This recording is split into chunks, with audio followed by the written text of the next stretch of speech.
We're going to be starting off the show today talking about the matchup between the Oklahoma City Thunder and the Dallas Mavericks.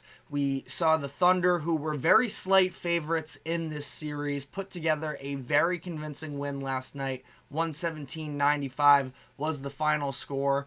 The Mavericks were in this game for a while here, but it was really, in that second half, in the fourth quarter in particular, where they were able to pull away. We saw Jalen Williams, who didn't have necessarily a great game as a whole, just absolutely come to life in that fourth quarter. He scored 10 straight points for the Thunder and helped put them ahead and out of reach of the Dallas Mavericks in this game. So I want to sort of start by actually looking at the Mavericks side of this, because I think that the biggest takeaway from this game is the fact that it is very clear that Luka Doncic is not fully healthy, and this is something that, as we've known since that Clippers series and has been talked about, but he at least put up the point totals to sort of subdue the conversation as much as possible, but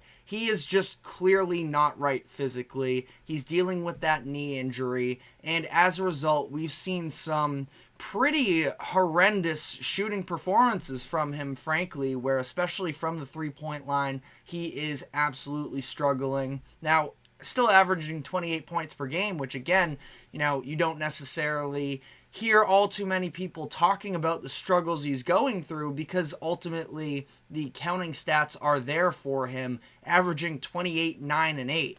But if you watch these games, he is clearly not comfortable. He's relying a lot on an outside shot that has just not been there for him. He is shooting 22.7% from three, also under 40% from the field as well. And it is clear that if the Mavericks are going to try and, pull off some type of run, they need the most from their stars. And we've seen Kyrie Irving have a lot of really impressive performances for them, especially in some of these second halves against the Clippers last round. But Luka's not fully right, and I don't know if the Mavericks necessarily have enough around him to pull off this type of, call it an upset if you want. These are two, very evenly matched teams, but the reality is I think the Mavericks are dealing with some really crucial injuries. Maxi Kleber isn't a name that's necessarily going to grab a lot of, casual fans as somebody that could be a massive missing piece for them, but he obviously separates his shoulder in Game 6 early on in that matchup, and he is out indefinitely. Very likely that he may not be returning in this playoffs as a whole. They would likely have to advance to the next round anyways to even get him back. And for the Mavericks, again, I do like some of the flexibility that they have specifically at the wings and with the bigs in terms of different looks they can throw out to opposing teams. But without Kleber, their three-point shooting absolutely takes a hit, because he was shooting the ball extremely well for them. He was providing some of these small ball looks for them when they needed to, but also throwing him at the four at times and trying to run a little bit of a bigger lineup. And when it comes to the Thunder here, they do sort of need to be able to rely on that bench unit because of the fact that the Thunder are a very deep team, and we saw that last night. Huge credit to Aaron Wiggins, that is. Almost said Andrew, his brother, of course. But Aaron Wiggins, one of the more underrated players in the NBA. I really like the 1-2 punch that comes off the bench between him and Isaiah Joe. And last night they combined for 22 points. And they just do such a good job for the Thunder in terms of coming in, providing an extra layer of scoring. The Thunder never really have to worry about a dip-off, and typically that's what happens when you have some of these younger teams, and we'll see maybe when they are tested more against a higher-level team on the road if it is still going to be quite as reliable.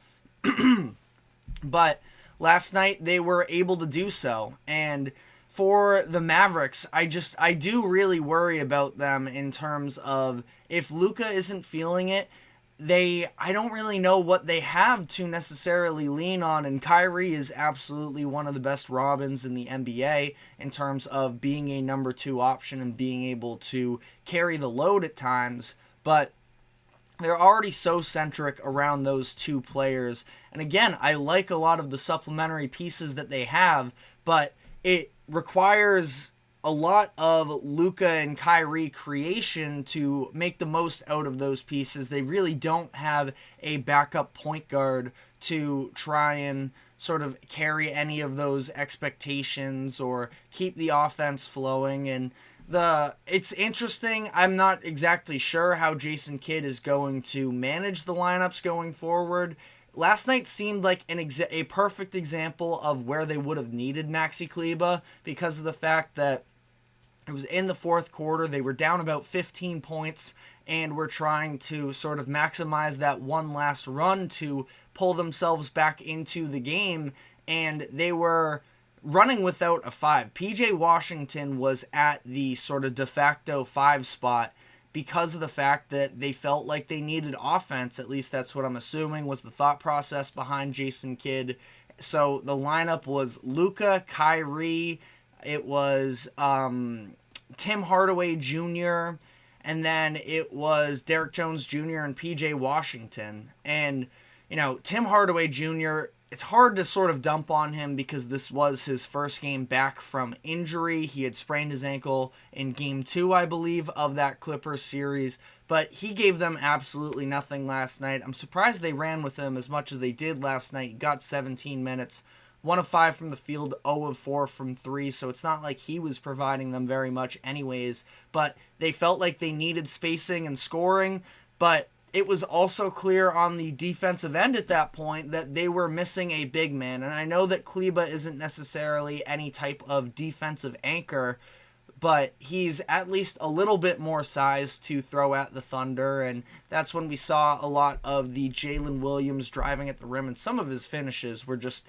There wasn't much that he could do. Gafford might have been in for one of those finishes where it seemed almost impossible for him to get the layup to fall, but it was high off the glass at an off angle out to the right, and it was a great finish for him there. But then we also saw him take PJ Washington off of the dribble when he was in the corner, and there was just no real reinforcements in the paint, so it was an easy dunk for Jalen Williams there. And I'm just not really sure what this closing group is going to look like, because it does feel like we saw at times the Mavericks were having a lot of success with those double big lineups of having, of course, Luka, Kyrie, Derrick Jones Jr., and then it was Kleber and one of the other centers. But in game 2 as well, they were closing that game with Kleber just running the 5 and having this 5-out offense that anybody can hurt you from the perimeter and nobody can get exposed so much defensively. Now again, you're losing a little bit of paint protection there. I believe that the Thunder are a much better team driving than the Clippers are, so I'm not even saying that even if they had Kleber that this is a one series for them, but I do feel like it was an impactful loss, and I think that the Mavericks are in real trouble in this type of a game. I also, on the side of the Oklahoma City Thunder, because I feel like I'm being a little bit negative on the Mavericks right now, definitely want to give the Thunder their credit, and I feel like I've tried to over the past few weeks, but this is a team that was definitely sort of going under the radar headed into the postseason, and the youth conversation absolutely is a talking point, because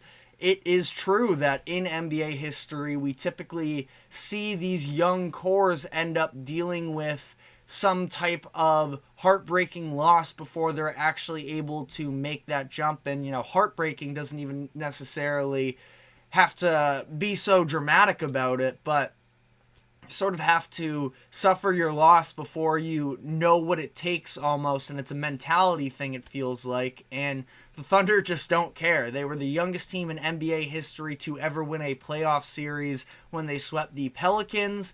We already knew they were the youngest number 1 seed ever in the NBA playoffs as well, headed in anyways. And now we are sort of sitting here round 2, and the wagon moves on here. They've won 5 straight games, and they are just playing absolutely tremendous. I didn't even think that this was necessarily the best version of what we can see from the Thunder. Like I mentioned, Jalen Williams, he was struggling for the first 3 quarters, I'd call it, of this game, at least offensively. He was 2 of 11 from the field up until that point where he scored 10 straight for them.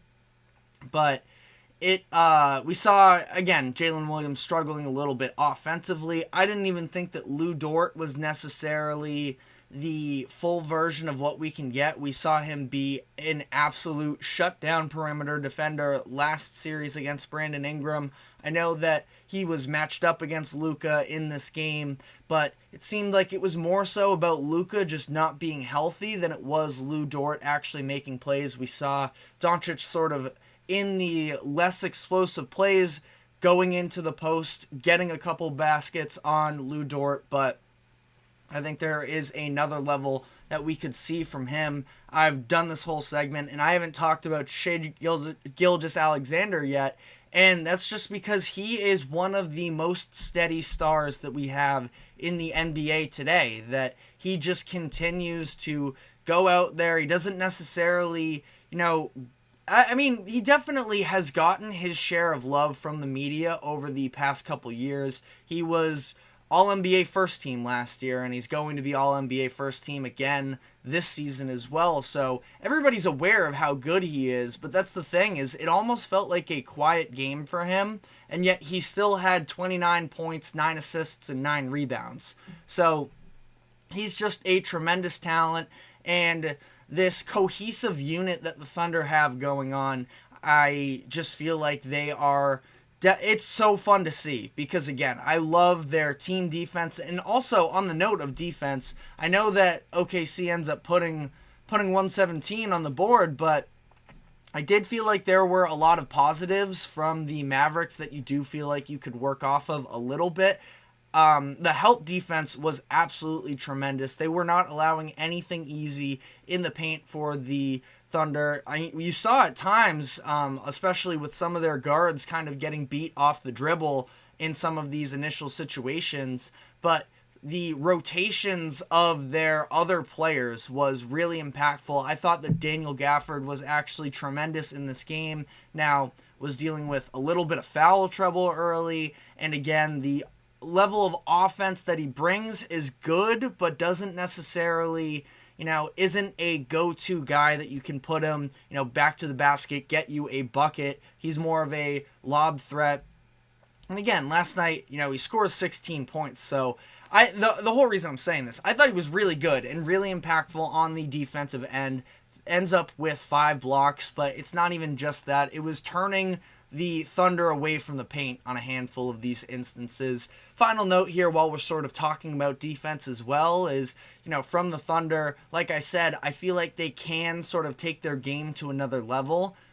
I feel like the Giddey minutes are going to be interesting here because of the fact that we saw, and last night we saw him play just 17 minutes, and it's because of the fact that for Gafford being the sort of defensive anchor in the paint that he is, if you're the Thunder, you want to be able to drag him out of the paint and open up those lanes. And a lot of the time when Gafford was playing these minutes, he was matched up against Josh Giddey because, of course, Chet Holmgren can absolutely shoot. Last night he was 2 of 5 from 3. I thought that he did a couple nice things off the dribble as well, working in the mid-range and definitely taking advantage of opportunities when he could in the paint, when we saw that Gafford wasn't in there. I thought that SGA also did a really good job of that. There were a couple times where he pushed in transition when he saw that Gafford was sort of trailing behind, and just understanding that that is a, and Derek Lively is definitely a candidate for first team all rookie. That's where I had him, but definitely looked a little bit like a rookie last night. There were just some instances where it seemed like he wasn't necessarily mentally at the level of the Thunder, who are this very, when they want to be fast-paced team, they move the ball around a lot, and it seemed like Lively just sort of got caught up in his head a little bit. He had a defensive 3-second violation. He, at one point, just lost track of the shot clock in general. He had a horrible turnover trying to come off of a roll and kick it to the perimeter, and he just threw it straight into the stands. So, Lively is somebody that, great building block for Dallas, but it does feel like, the game was just moving very fast for him last night, and I think that there's a lot of mismatch issues here. So I am worried for the Mavericks. I initially had Thunder coming out of this series in 6.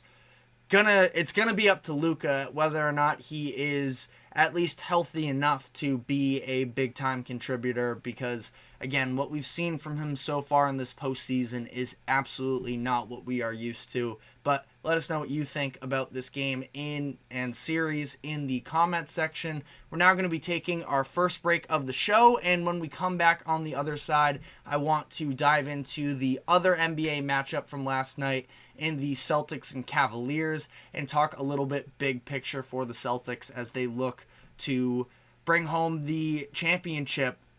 So we will be right back. Stick with us.